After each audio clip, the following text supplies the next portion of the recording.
koo xam ni li mu gëm lay wax. li nekk ci moom lay wax.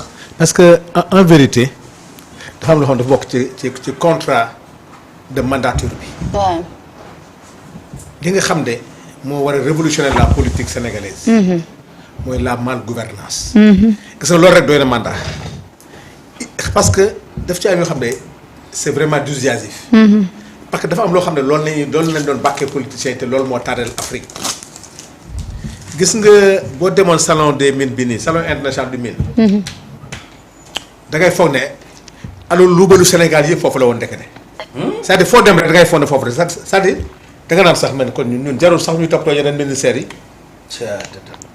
buñ la waxee. maanaam indi bi fépp la suuf. non foofu moo c'est-à-dire man dama ne moo tax maa ngi encouragé Birame Souleye ak tout son gouvernement ak tout son département là. fait un excellent travail. c'est-à-dire yàqu-yàqu sa gaañ yi. da ngay dem ba naan sax ñii réellement est-ce que am nañu yërmande ci sénégalais yi. am na benn waaye dañuy wax ba mu juum ne la zone la plus la zone la plus pauvre au Sénégal mu wax vers l'est fi am mine beeg yooyu. bi waaw. waaye joon na ko non da nga juum ils sont pas pauvres ils ont été appauvris. ndax nen da nga nañu toog ci ay mine d'or yow nga toog ci ay mine d'or ñu ne yow da ngaa pauvre mënul nekk. sa gaañ ñoo soxor ci façon sàcc bi ñu doon sàccee. boo xoolee rek dañ ci yegg léegi ci ak moom c'est-à-dire en vérité gis nga kii dafa ne ku miin sa wax yab la.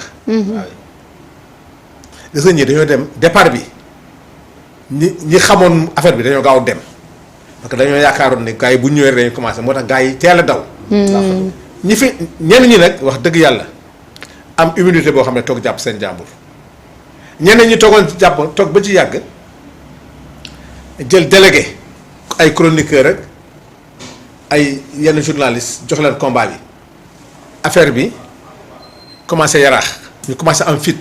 mais bu Ousmane Sonko ñëwee assemblée nationale la leen fii bu ñu effacé ñenn ñi punkal yi génn. xam nga ci la gars yi commencé daw.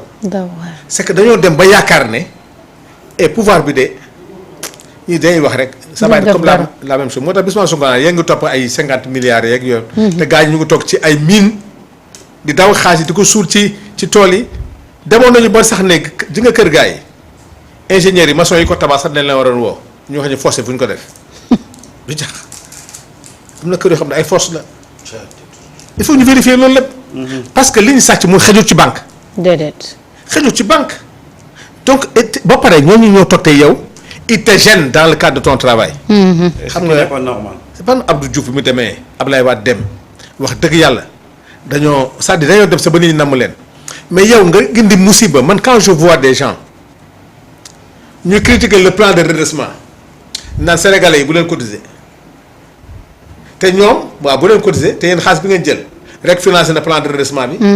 sax dañoo dem ba jël confiance dem ba am fitu nag taxaw ak sénégalais yi que dee narge moo tax su ma la après le 8 pourtant bi Ousmane Sonko bi ñuy wax problème mu audit général bi. gars yi commencé di wax pourtant président Ousmane dafa leen ne bi garaawul bàyyi ba dugg ci département ministériel yi ak direction yi. ci ngay door a xam ne te loolu amuñu magistrat yu attan loolu.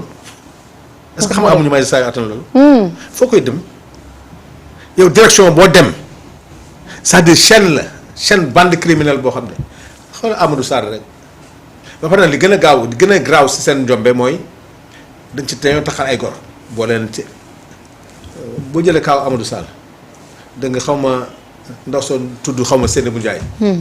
dégg nga mu ngi ci musiba. dégg nga Mbàkke boobu. dégg nga ci ay homme d'affaires dan Mbàkke xaw ma. dégg nga ci ay dugg nekk kenn xamul dañoo dem ba taxal ay gor bu noppi suul ay ndaanaan daw maanaam ils ont fait trop de mal au peuple sénégalais gis nga xam nga loo dégg ñuy wax. bàyyi leen BTP bi liggéey ban BTP benn waaye doo fa ne ko d'accord léegi wax ma ba comme yan BTP lañ taxawal chantier yaa ngi fi de mais chantier yi taxaw ban la da ngeen may wax ban chantier moo taxaw yéen xam nga ne chantier yi taxaw ay luubal la. vraiment tey boo xoolee tey bi ñu cité l'université de Matam. am na fi ab Ousmane Sonko doon wax naan benn logement principal rek tabax na cité. billaay. c'est que gars yi ni noonu sàcce c'était violent. On nous parle de 17 milliards. waaye 17 non te xam nga boo xamee état bi naka lay def. pour mobiliser ay recettes. ak le service de la dette naka lañu xoje boo ñu ne la 2016 les Sénégalais vont payer 16 milliards par jour. ku mel ni Mareta boo moytu di nga fay 1 million par jour. 1 million 500 foo koy jëlee fan nga koy jëlee. voilà tout le mal que les gens taxaw nag am fitu ne dañuy def ñaxtu pour la vie chère doo ñaxtu pour xool alalu réew mi ñi ko jël fu ñu ko def moo tax bu ñu duggee ci affaire Kaawu Madiambal ak le rôle que la presse certaine presse bi mu joué. ci nga xam ne complicité bi foo ko natt ëpp na ko. la complicité man waxuma ñi jël de ñi jël moom mais complicité bi nañu war a xool fan na yegg di nga dem ba après le 8 ku toogati ci plateau di défendre on te prendra comme complice.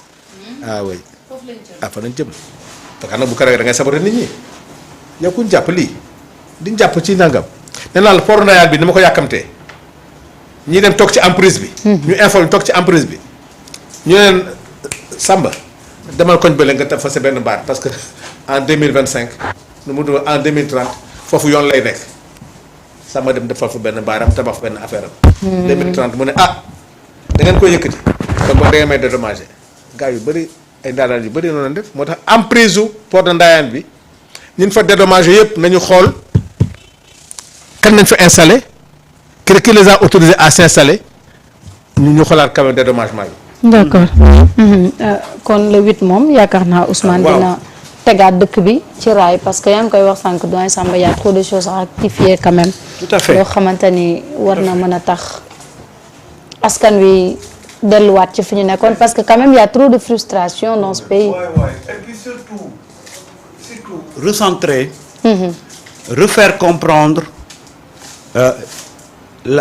cette démarche révolutionnaire là. lan la surtout la démarche parce que ñun dañu ñëw ne ñun on est dans une révolution. mais apparemment on n'a pas mis des mécanismes pour asseoir cette révolution là. c'est-à-dire que après révolution bi dafa nekkoon ci gémmiñ rek. mais en termes d'actes on n'a pas senti véritablement des actes qui devaient accompagner cette révolution. alors que une révolution dafa nekk loo xam ne ça doit se faire sentir à tous les niveaux. Mareta une révolution n'est pas simple. révolution foo ko déggee ci dëkk forcément day am ñu mu métti lool am ñoo xam ne dinañu xaw a ñàkk a comprendre am ñoo xam ne dinañu ne alhamdulillah on est ci voie de révolution ñun sénégalais est-ce que comprendre nañu exactement fan la ñu jëm ak lan moo ñu ciy xaar comprendre nañ ko bi ñuy yegsi mais avec le temps des frustrations des incompréhensions ont fait de telle sorte que on s'était perdu dans cette révolution là parce que finalement boo doon xool da nga naan mais en termes de révolution bi ñu doon wax lan lañ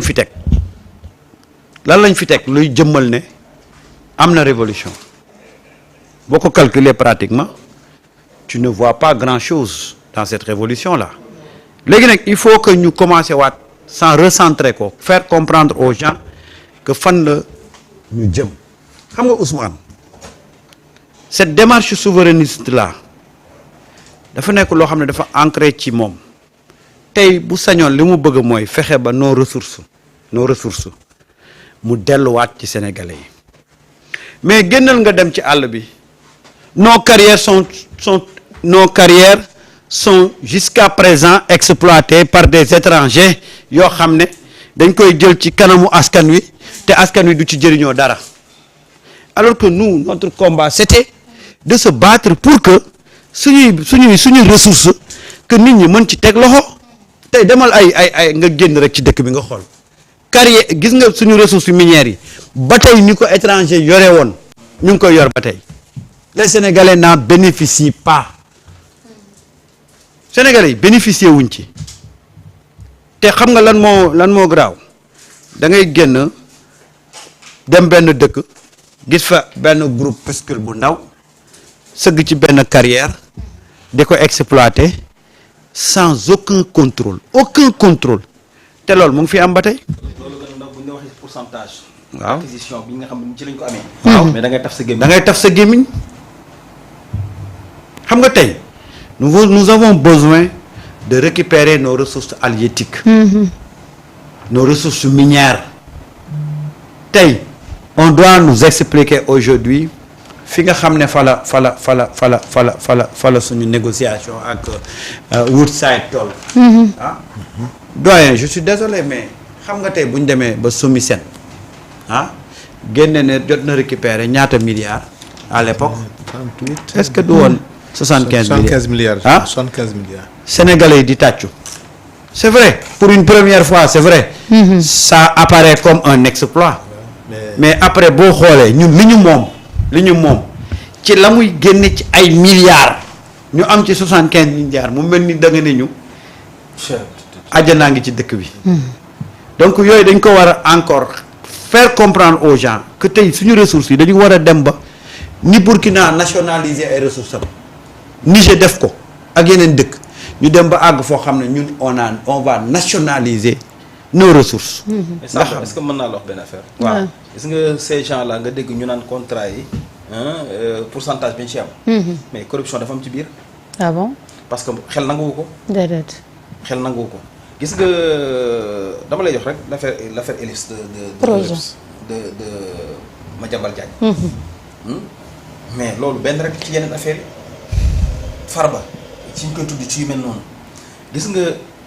en termes de marché gré à gré boo dégg marché boo xam am appel d'offre boo dégg ci biir mais am na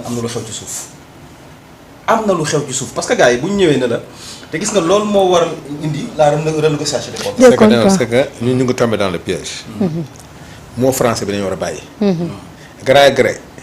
bu ko def bu ñu mën tekk ci olof. waaw mooy. Sénégal mooy. yaa ma neex kañ wax.